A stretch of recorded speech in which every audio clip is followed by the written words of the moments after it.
Hello दोस्तों, आज हम करने वाले हैं 8th स्टैंडर्ड साइंस का हिंदी मीडियम का सेकंड चैप्टर, जिसका नाम है स्वास्थ्य और रोग। तो चलिए शुरू करते हैं। पहला प्रश्न है, अंतर स्पष्ट करो। तो प्रश्न है संक्रामक रोग और असंक्रामक रोग। जिसमें है संक्रामक रोग, जिसमें है वे रोग जो संक्रमित रोगी व्यक्ति से स्वस्थ व्यक्ति में स्थानांतरित होते हैं, उन्हें संक्रामक रोग कहते हैं। दूषित हवा, पानी, अन्न अथवा वाहक कीटक अथवा प्राणियों के द्वारा संक्रामक रोग का प्रसार होता है। संक्रामक रोगों के उपचार के लिए प्रतिजैविक अथवा कीटक आदि जीवी रोग जंतुओं के वाहकों को नष्ट करने के लिए कृमिनाशक दवाइयाँ उपलब्ध है। उदाहरण क्षयरोग, पीलिया, सर्दी, खांसी इत्यादि। अभी असंक्रामक रोग, वे रोग संक्रमित रोगी व्यक्ति से स्वस्थ व्यक्ति में स्थानांतरित नहीं होते हैं, उन्हें असंक्रामक रोग कहते हैं। असंक्रामक रोग का प्रसार किसी भी माध्यम से नहीं होता है। असंक्रामक रोगों के उपचार के लिए प्रतिजैविकों का उपयोग नहीं किया जा सकता है। इन रोगों का उचित उपचार करना पड़ता है। उदाहरण के लिए मधुमेह, कर्क रोग, हृदय रोग इत्यादि। प्रश्न दूसरा है, असंगत शब्द पहचानो। जिसमें से पहला है मलेरिया, पीलिया, हाथी रोग, डेंगू। तो इनमें से अलग है सबसे पीलिया, क्योंकि जो ये मलेरिया, हाथी रोग और डेंगू ये सारे मच्छर से होने वाले हैं, और ये पीलिया मच्छर से होने वाला रोग नहीं है, इसलिए पीलिया।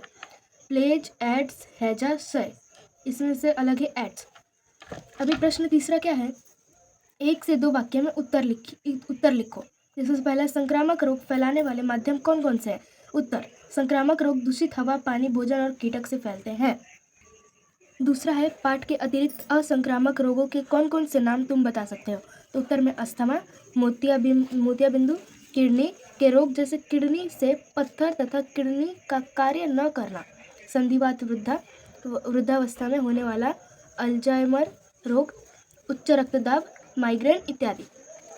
अगला क्वेश्चन है, मधुमेह, हृदय विकार, इनके प्रमुख कारण कौन से हैं? तो उत्तर में है अनुचित जीवन शैली, असंतुलित आहार, व्यायाम की कमी, अत्यधिक मानसिक तनाव तथा अवसाद, हार्मोन के स्राव में असंतुलित इत्यादि मधुमेह तथा हृदय रोग होने के प्रमुख कारण हैं। तो क्या निष्पन्न होगा, तो क्या टाल सकोगे, तो किन रोगों पर नियंत्रण होगा? तो इसमें से पहला है पानी उबालकर व छानकर पीना। उत्तर, जब पानी को उबाला जाता है तब पानी में स्थित सभी रोगों के प्रसार वाले रोगाणु नष्ट हो जाते हैं। विभिन्न प्रकार के रोग जैसे हैजा, आंत्रशोथ, पेचिश, प्रवाहिका, पीलिया, विषम ज्वर इत्यादि जलजन्य रोगाणुओं के द्वारा होते हैं।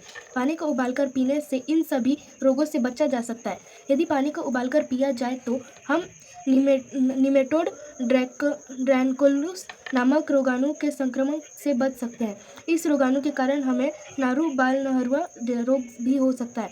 पानी को छानकर व उबालकर पीने से होने वाली महामारी पर नियंत्रण किया जा सकता है। अभी हम अगला प्रश्न करते हैं, वो है धूम्रपान, मद्यपान न करना।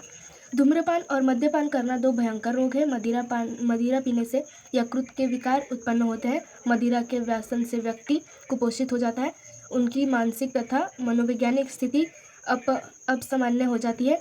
मद्यपान के कारण सामाजिक और पारिवारिक वातावरण दूषित हो जाता है। धूम्रपान करना कर्क रोग, कैंसर को आमंत्रण देता है। बीड़ी अथवा सिगरेट में निकोटीन नामक विषैला द्रव्य होता है। निकोटीन विषैली ही नहीं बल्कि कैंसर जन्य द्रव्य है। धूम्रपान करना अथवा मद्यपान करना व्यसनहीनता को बढ़ावा देता है। अतएव धूम्रपान करना तथा मद्यपान करना हमेशा ही टालना चाहिए। अभी हम अगला करते हैं।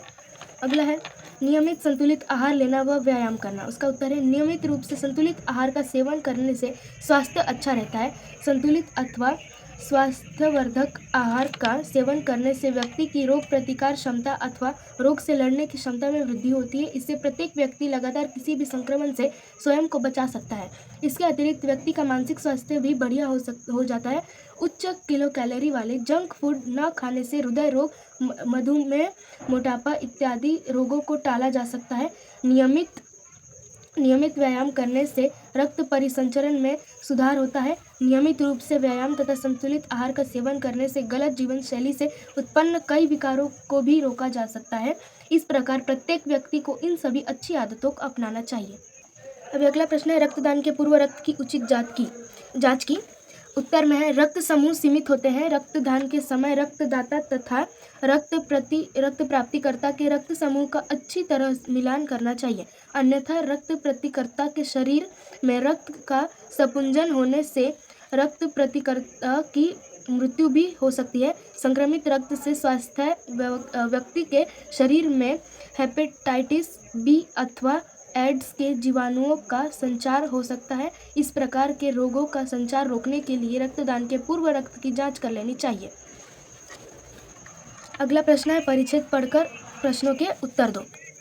गौरव 3 वर्ष का है। वह और उसका परिवार सामान्य बस्ती झोपड़पट्टी में रहते हैं। सार्वजनिक शौचालय उसके घर के पास है। उसके पिताजी को मद्यपान करने की आदत है।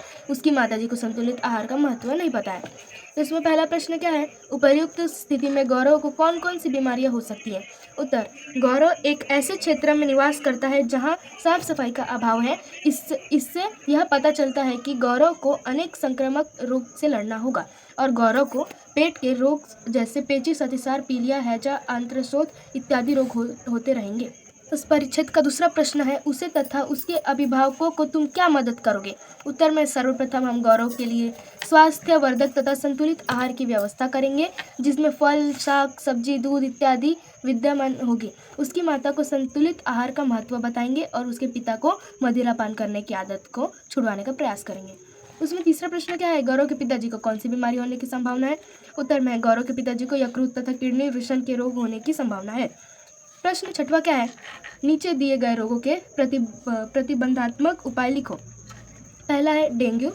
उत्तर है एडिस इजिप्टी नामक मच्छर के काटने से डेंगू का संक्रमण अथवा प्रसार होता है। जहाँ पानी इकट्ठा होता है वहाँ मच्छर अंडे देते हैं तथा उनकी वृद्धि के लिए पोषक वातावरण निर्मित होने पर उनकी संख्या में वृद्धि होती है। इसलिए किसी भी स्थान पर पानी इकट्ठा नहीं होने देना चाहिए। एडिस इजिप्टी नामक मच्छर का निवास मानव निर्मित टंकी तथा स्वच्छ पानी में होता है, इसलिए टंकी को ढककर रखना चाहिए। अपने रोग प्रतिकार क्षमता बढ़ाना भी डेंगू रोग से बचाव करने का एक उपाय है।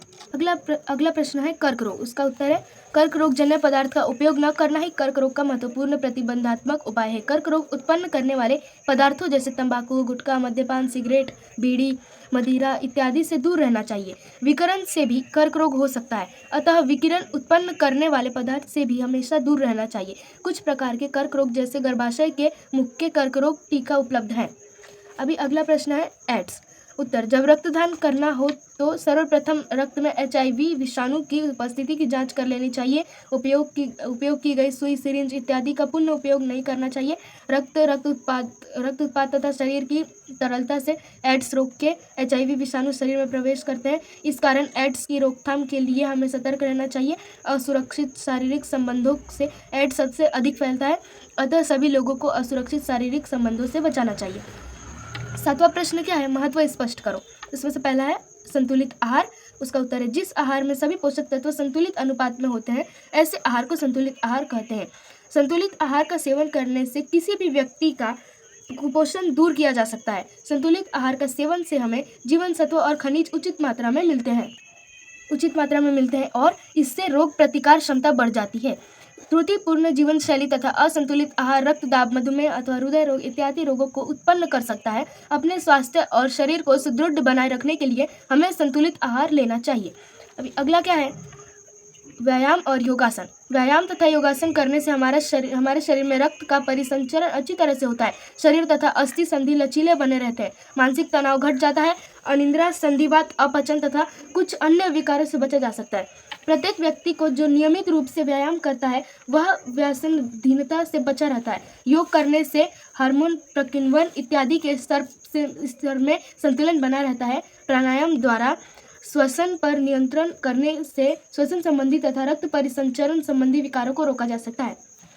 8वां प्रश्न क्या है, सूची बनाओ। सूची बनाओ में पहला क्या है, विषाणु जन्य रोग। उत्तर में एड्स, पीलिया, इन्फ्लुएंजा, रेबीज, पोलियो।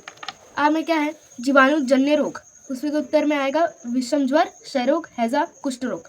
और ई में क्या है, कीटकों द्वारा फैलने वाले रोग। तो उसका उत्तर होगा मलेरिया, डेंगू, हाथी पाँव रोग। अगला क्या है, अनुवांशिकता के कारण होने वाले रोग, जिसमें उत्तर में है मधुमेह, हीमोफीलिया, मांसपेशियों का दुष्पोषण और रंगाधता। अभी 9वां प्रश्न क्या है, कर्क रोग की आधुनिक निदान व वैद्यकीय उपचार पद्धति संबंधी जानकारी लिखो। उत्तर क्या है, tissue diagnosis, CT scan, MRI scan, mammography, biopsy.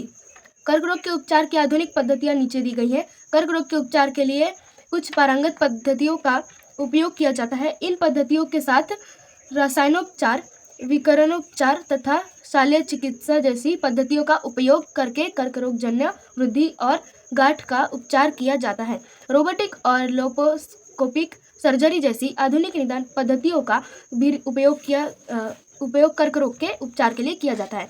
अभी 10वां क्या है, तुम्हारे घर में उपलब्ध औषधियों के नाम और उनके घटक लिखो तथा उनकी सूची बनाओ।